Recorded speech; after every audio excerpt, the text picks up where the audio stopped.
प्रभूमध्ये नेहमीच आनंद करा. पुन्हा मी सांगतो, आनंद करा, प्रभू जवळ आला आहे. ख्रिस्तासाठी जमलेल्या माझ्या प्रिय भाविकांनो, आज देऊळ माता आगमन काळातील तिसरा रविवार साजरा करीत आहे. ह्या रविवारला उल्हासाचा रविवार किंवा गावदाते संडे असंही संबोधितात. आज गुलाबी कलरची मेणबत्ती पेटवली जाते. धर्मगुरू गुलाबी कलरचे वस्त्र परिधान करतात, कारण प्रभू जवळ आले आहे. आपल्याला हर्षभरित होऊन उल्हास करण्यास, आनंद करण्यास पाचारण्यात येत आहे, कारण आनंद ही देवाचीच देणगी आहे. आपण तो आनंद आपल्या पुरता मर्यादित न ठेवता इतरांना दिल्याने वाढत जातो, पसरत जातो. ख्रिस्तासाठी जमलेल्या माझ्या प्रिय भाविकांनो, आजच्या शुभवर्तमानामध्ये प्रभू येशू बाप्तिस्मा देणाऱ्या योहानाच्या प्रश्नाला उत्तर देताना म्हणतो, आंधळे पाहतात, पांगळे चालतात, कुष्ठरोगी शुद्ध झालेले आहेत, बहिरे ऐकतात, तर गरिबांना सुवार्ता सांगण्यात येत आहे. हेच आपल्या आनंदाचे कारण आहे. प्रभू जवळ आहे, प्रभू आपल्या समवेत आहे. तो आपल्याला आरोग्यदान देण्यास तयार आहे. तो आपल्याला परिपूर्ण जीवन देण बहाल करण्यास तयार आहे.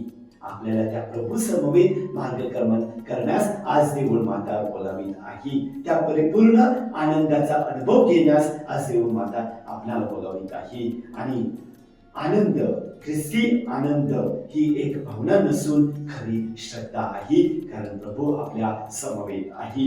पोप फ्रान्सिस एव्हंजेली गाउडियममध्ये म्हणतात, ख्रिस्ती आनंद हा येशूला अनुभवल्यानंतर त्या माणसाच्या हृदयात आणि जीवनात भरून आलेला आनंद आहे. आणि हा आनंद मिशनरी आहे. दुसऱ्या शब्दात म्हणायचं तर, जितका आपण प्रभूला अनुभवतो तितकेच आपण तो आनंद इतरांना देण्यासाठी प्रेरित होतो. आनंद आपणाला रोखता येत नाही, आनंद आपणाला लपविता येत नाही. जर का आपण आनंद घट्ट पकडून ठेवला तर तो नष्ट होतो. आजच्या दुसऱ्या वाचनात संत पौल आपणास सांगत आहे की प्रभू येत आहे, त्यामुळे धीर आणि स्थिर राहा.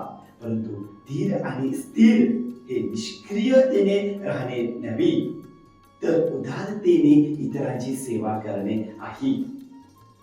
संत मदर तेरेसा म्हणते की उदारता आणि आनंद ही प्रेमाची जाळी आहे, ज्यामध्ये आत्म्याला पकडता येते. मदर तेरेसाने गोरगरिबांमध्ये, कुष्ठरोग्यांमध्ये ख्रिस्ताला पाहिले व त्या ख्रिस्ताची तिने सेवा केली. मदर तेरेसाने गोरगरिबांची सेवा करून ख्रिस्ताची सुवार्ता जगजाहीर केली. ख्रिस्ताचा आनंद दुसऱ्यांना दिला, दुसऱ्यांच्या जीवनामध्ये आनंदाचा अंकुर फुलविला. तोच आनंदाचा अंकुर फुलवण्यासाठी देऊळ माता आज आपणाला बोलावीत आहे. यशया संदेष्टा आजच्या पहिल्या वचनात म्हणत आहे की भविष्यात बहरलेली वाळवंटे, बळकटलेले हात निर्माण होतील. आणि हे कसे घडते, आजच्या जगामध्ये कसे घडू शकते? हे तेव्हाच घडेल जेव्हा आपण दानशूरतेने इतरांना मदत करू.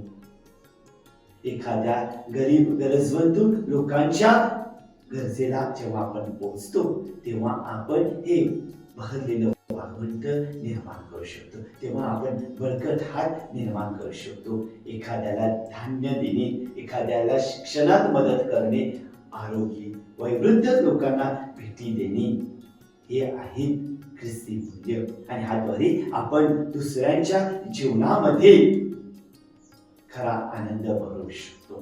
दुसऱ्यांच्या जीवनामध्ये ख्रिस्ती आनंदाला जन्म देऊ शकतो, अर्थात ख्रिस्ताला जन्म देऊ शकतो. असे शिकत संत फ्रान्सिसने साऱ्या सृष्टीमध्ये ख्रिस्ताचं प्रतिबिंब, ख्रिस्ताचं रूप पाहिलं. ख्रिस्तासाठी वेगळा झालेला, गरिबीचं जीवन अंगीकारणारा असे शिकत संत फ्रान्सिस आपणाला परिपूर्ण आनंद हा चैतन्यात नव्हे, तर नम्र सेवेत आहे, गोरगरिबांच्या सेवेत आहे, करुणेत आहे, दुसऱ्यांना क्षमा करण्यात आहे, दुसऱ्यांची ओझे वाहण्यात आहे. होय माझ्या प्रिय भाविकांनो, आनंद म्हणजे मोज मजे करणे ह्यामध्ये नाही, तर आनंद हा इतरांचा नम्र होऊन इतरांची सेवा करणे ह्यामध्ये आहे. तर या हर्षभरीत उल्हासाच्या सप्ताहात ख्रिस्त येण्याच्या काळात आपण असताना आपण स्वतःला विचारूया, या काळामध्ये मी आनंद इतरांना कसा देऊ शकतो, मी कोणाला प्रोत्साहन करू शकतो, मी कोणाच्या मदतीला धावून जाऊ शकतो का, मी कोणाला चांगला संदेश देऊ शकतो का, मी एखाद्याला भेटू शकतो का, मी एखाद्या दुःखी व्यक्तीचे दुःख हलके करू शकतो का, मी आजारी वयोवृद्ध लोकांना भेटी देऊ शकतो का. असं केल्याने आपण त्यांच्या जीवनामध्ये आनंदाला जन्म देऊ शकतो, आपण त्यांचे जीवन सुखमय करू शकतो. आणि हाच खरा ख्रिस्ती आनंदाचा व ख्रिस्त आगमन काळाचा अर्थ आहे. जेव्हा जेव्हा आपण आपलं हृदय देवासमोर उघडे करतो तेव्हा आपण आनंदाचा आस्वाद घेतो, परंतु जेव्हा आपण आपले हात इतरांच्या सेवेसाठी उघडतो तेव्हा आपण आनंद पसरवतो. त्यामुळेच आनंद आत्मसात करूया, आनंदात जीवन जगूया व आनंद पसरूया. आमेन.